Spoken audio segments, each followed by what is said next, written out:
নমস্কার, বাংলার বইঘর ইউটিউব চ্যানেলে আপনাদের সবাইকে স্বাগত। আমি উত্তীয় সেন। আজ আমি স্বামী বিবেকানন্দের বাণী ও রচনা অষ্টম খণ্ড অর্থাৎ 8 নম্বর খণ্ডটি আমি নিয়ে উপস্থিত হয়েছি।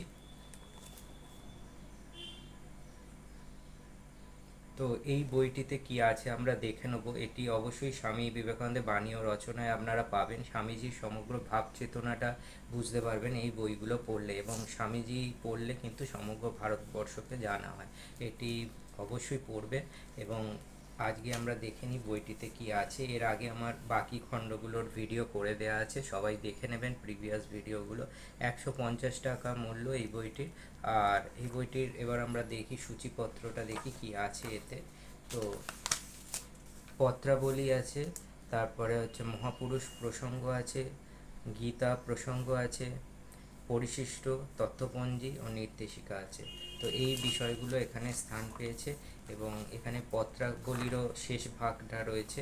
প্রথম ভাগটা তার আগের খণ্ডটায় রয়েছে, 7 নম্বর খণ্ডটায়। তো সবটাই দেখবেন, খুব ভাল লাগবে, অনেক কিছু জানতে পারবেন। এবং চিঠিগুলো পড়লে কি হয়, স্বামীজির একদম মানে আন্তরিক কথাগুলো বুঝতে পারবেন, বা ওনার দৃষ্টিভঙ্গিটা অ্যাকচুয়ালি কী ছিল সেটা বুঝতে পারবেন স্বামী বিবেকানন্দের পত্রাবলী পড়লে। কারণ প্রচুর চিঠি লিখেছিলেন, এবং সেই চিঠিগুলোর কিন্তু পুরো সম্পূর্ণ এখানে দেয়া আছে। তো সেটি অবশ্যই পড়া আমাদের কর্তব্য। তো আজকে আমি এই দেখালাম। এছাড়া এখানে গীতা প্রসঙ্গ বলে একটি অধ্যায় আছে, অবশ্যই পড়বেন।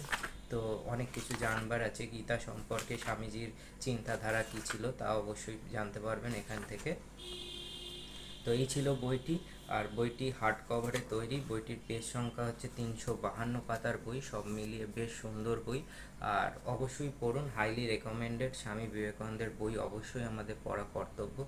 যদি ভিডিওটি ভালো লাগে লাইক, শেয়ার ও সাবস্ক্রাইব করবেন, এবং ভারতবর্ষের কোন প্রান্ত থেকে আমার ভিডিও দেখছেন তা অবশ্যই মন্তব্য করে জানাবেন। সবাই ভালো থাকবেন।